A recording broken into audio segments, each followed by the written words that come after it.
After my wife cheated on me with her boss, we settled for $250, $0 in divorce, only to find out she secretly transferred the house and another $200, $0 into her sister's name. Now I'm fighting in court to get what's mine. I never thought I'd be the guy sitting here, writing about how my wife, Jessica, turned out to be nothing but a lying, cheating bitch. Honestly, I thought we had a good life, a decent house, 2 kids, steady jobs. We weren't rich, but we made it work. Until one night I found out everything was a lie. That moment when I looked at her phone and saw the messages, I swear, it was like the ground opened up beneath me. I saw her texting her boss, Mark, and the way they talked, so intimate, so secretive. I knew something was wrong, but I didn't want to believe it. Not her, not Jessica. It started with little things. She'd be late from work more often, always with some excuse about client dinners or company events. She'd get defensive if I asked questions, brush it off with a sharp tone, say I was paranoid or jealous. But I was. I trusted her, I really did. We'd been married for 8 years, and honestly, I thought we had a good thing going. I even bought her a new car last year for her birthday. She seemed happy, or so I thought. Then about 3 weeks ago, I started noticing her phone more. She'd hide it when I entered the room, or she'd be quick to dismiss a text. One night, I was in the living room and she was in the kitchen, and I saw her text something that made my stomach drop. It was a picture of her and Mark smiling with some cheesy caption about "can't wait to see you tonight." I froze. I knew right then she'd been lying to me. I wasn't just imagining things. That weekend, I decided to dig deeper. I installed a keylogger on her phone just to see what she was up to. I wasn't proud of it, but I had to know. What I saw confirmed everything. She was sleeping with her boss. Mark wasn't just some work buddy, he was her lover. There were texts, explicit pictures, plans to meet up after work. She'd even lied about going out with her friends when she was really with him. The worst part, she had the nerve to tell me she loved me, that I was overreacting, that I was crazy for thinking she'd cheat. That's when I knew I had to confront her. When I finally sat her down, I expected tears, apologies, maybe some kind of remorse. But Jessica, she was cold. She looked me right in the eyes and lied, said she didn't know what I was talking about. She said Mark was just a business associate, that I was paranoid, that I was imagining things because I was insecure. She called me crazy, said I was overreacting, and then she had the audacity to accuse me of not paying enough attention to her. That's when I saw the real Jessica, bitchy, manipulative, and totally unfaithful. I was furious. How could she do this to me, to us? The shock hit me hard. I felt betrayed, humiliated. I couldn't believe I had been so blind. I loved her, or at least I thought I did. But now I saw her for what she really was, a liar, a cheat, a manipulator. That night I couldn't sleep. All I kept thinking about was how she'd been sneaking around, how she'd lied right to my face, and how she'd secretly been transferring money and property into her sister's name. The whole thing was like a punch to the gut. I felt sick, angry, and helpless all at once. I knew I had to do something. I couldn't let her get away with this. Not without consequences. After I found out about Jessica's affair, I knew I couldn't just sit there and pretend everything was fine. The betrayal cut so deep, I felt like I was drowning in a sea of lies. I started digging into her financials, trying to understand how she managed to transfer the house and another $200, $0 into her sister's name without me noticing. It turned out she'd been planning this for months, maybe longer.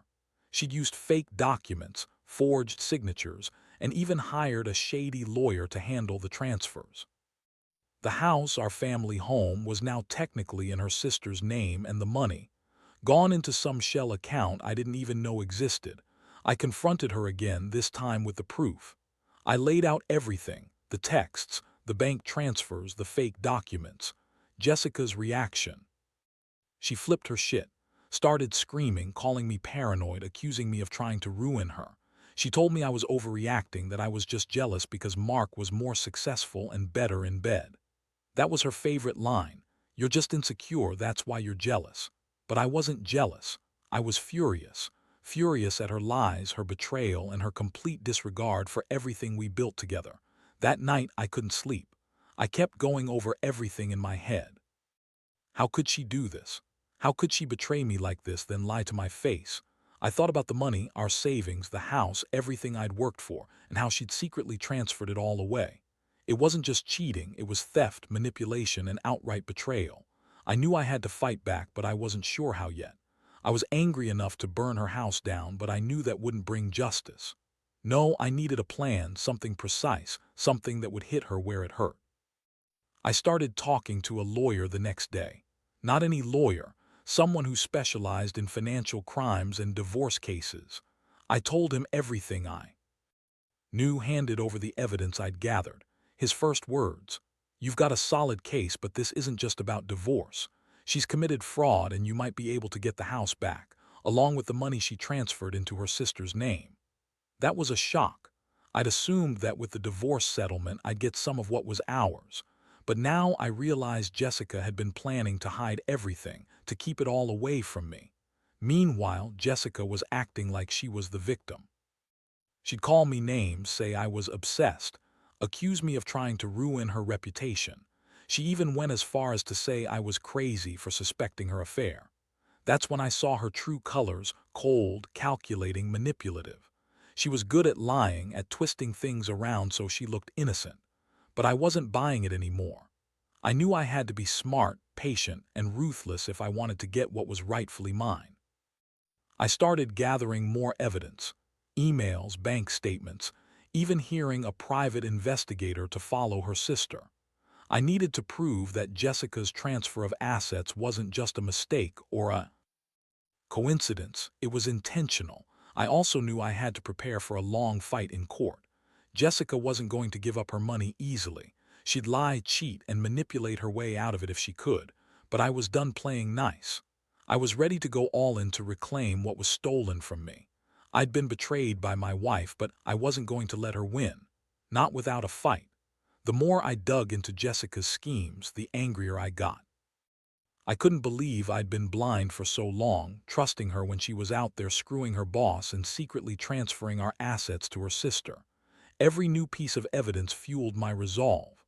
I started compiling everything: texts, bank records, fake documents, even the lawyer's shady work she'd hired behind my back. I had to be meticulous.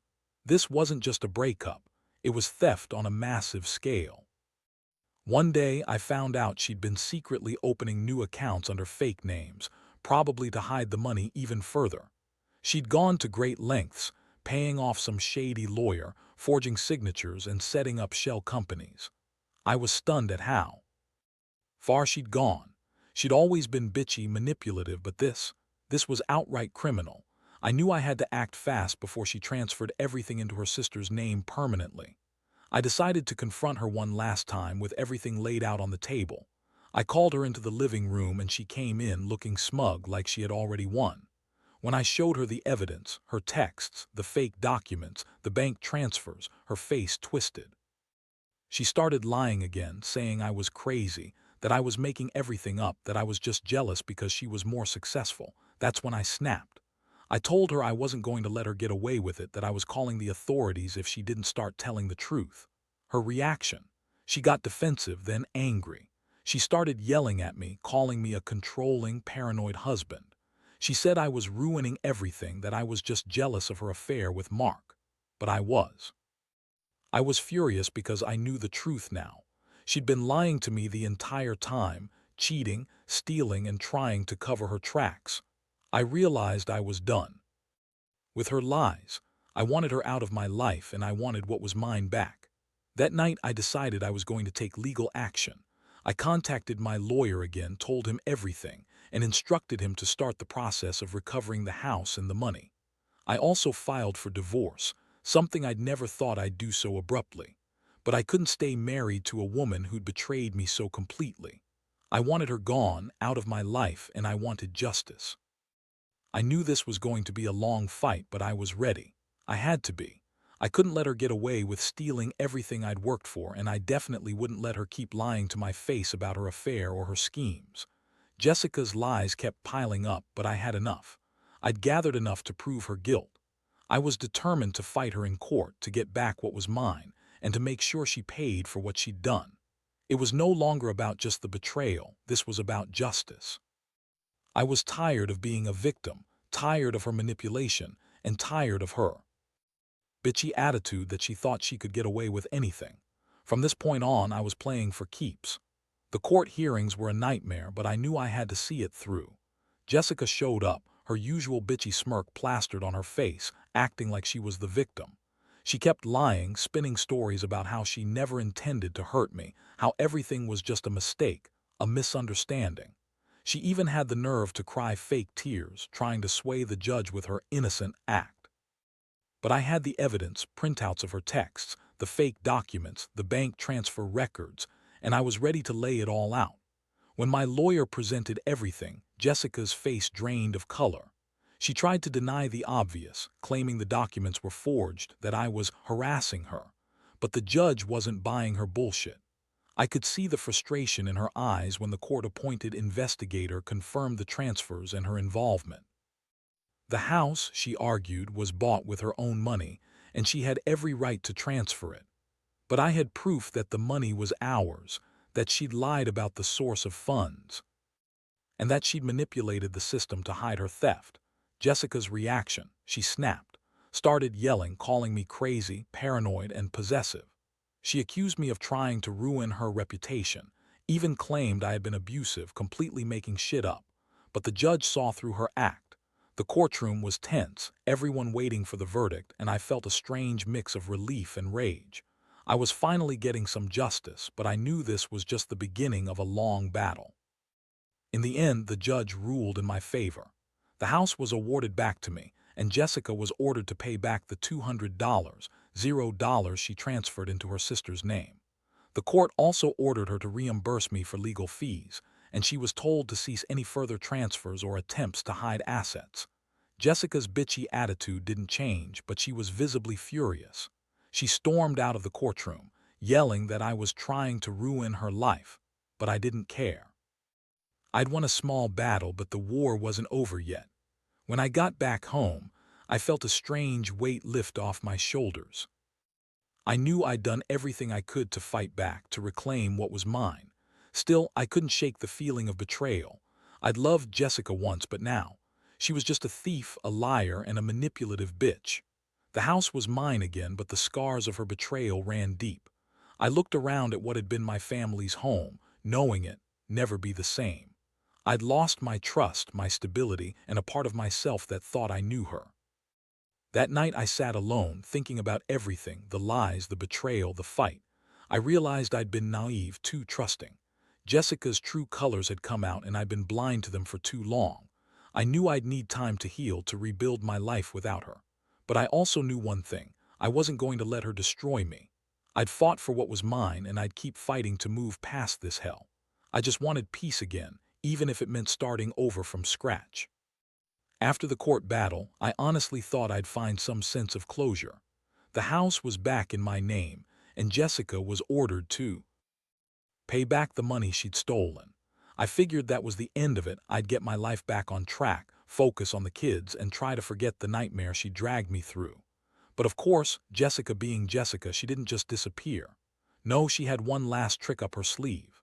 A few weeks after the court ruling, I started noticing strange things.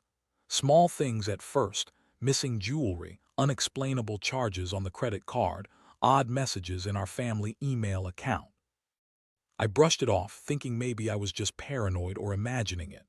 Then I found out she'd secretly transferred more money into her sister's account.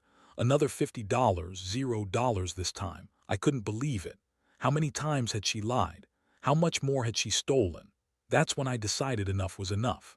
I hired a private investigator to follow her, and what I found was even worse. Jessica was still in contact with Mark, still sneaking around behind my back. She'd been meeting him at a hotel, sometimes late at night. She lied to my face about everything. I felt like I'd been punched in the gut all over again. I'd fought hard in court, won back the house, and got some of the money, but she kept betraying me. I confronted her again, this time with the evidence. I told her I knew everything about her affair, her secret transfers, her lies, her reaction. She got bitchy, throwing tantrums, insisting she was entitled to her money and that I was just jealous. She called me possessive and controlling, trying to spin it around like I was the bad guy. But I wasn't buying her bullshit anymore. I saw her for what she was, a manipulative, unfaithful, selfish woman who'd do anything to keep her money and her affair. That was the moment I realized I had to make a decision. I couldn't keep living like this, constantly fighting her lies and schemes. I had to cut ties and move on. I filed for full custody of the kids, knowing Jessica's behavior might hurt them if she kept going down this path. I also started the process of finalizing the divorce, knowing she'd fight me every step of the way. But I was done being her pawn, her victim. I needed to take control of my life again. In the end, I learned some harsh truths. Trust is fragile, and some people will lie, cheat, and steal right in front of you without remorse. Jessica's actions showed me how selfish she really was, how little she cared about us, about the vows we took. I also learned that sometimes you have to fight dirty to protect what's yours. The legal battle was brutal, but it was worth it. I got the house, the money, and most importantly, my dignity back. I still have a lot to rebuild, but I know I'll come out stronger. Looking back, I just want to tell anyone else out there dealing with a betrayal like this, don't wait around. Gather your evidence, fight for your rights, and don't let someone like her ruin you. Trust is earned, and once it's broken, it's damn hard to fix. But you can survive, better, wiser, and ready to start fresh. I am, and I'll never let anyone steal my peace again. Now that everything's settled, I can finally breathe a little easier, but I won't lie, this whole ordeal has changed me. I used to believe in love, trust, the idea that marriage was forever. Jessica shattered all that. Her betrayal, her lies, her theft, they've left scars I don't think will ever fully heal. But I've also learned something important. I'm stronger than I thought. I fought for my rights, for my dignity, and I won. Not just in court, but in reclaiming my life. I've started rebuilding from scratch. I've moved into a new place, far away from her toxic influence. I focus on my kids, making sure they understand that even when people betray you, you can still come out the other side. I've cut all ties with Jessica. No more calls, no more texts, no more pretending she's anything but a manipulative liar. The trust is gone, but I've learned to value myself more. I've become more cautious, more aware that some people will do anything for money or power. Looking back, I realize how blind I was for so long. I ignored the signs, made excuses, convinced myself that she loved me. But love isn't about lies, betrayal, or theft. It's about respect, honesty, and loyalty. Jessica had none of those. She was just a user, a manipulator, a person who thought she could get away with anything. Well, she didn't. I fought her, I beat her at her own game, and I took back what was mine. To anyone reading this who might be going through something similar, my biggest advice is this: don't let anyone take advantage of you. Trust is fragile, and once broken, it's almost impossible to fix if the other person is determined to lie and cheat. But you are not powerless. Gather evidence, fight back legally, and don't be afraid to walk away from a toxic relationship.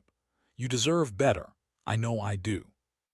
And now I can finally start healing, one step at a time, knowing I fought for my life and won.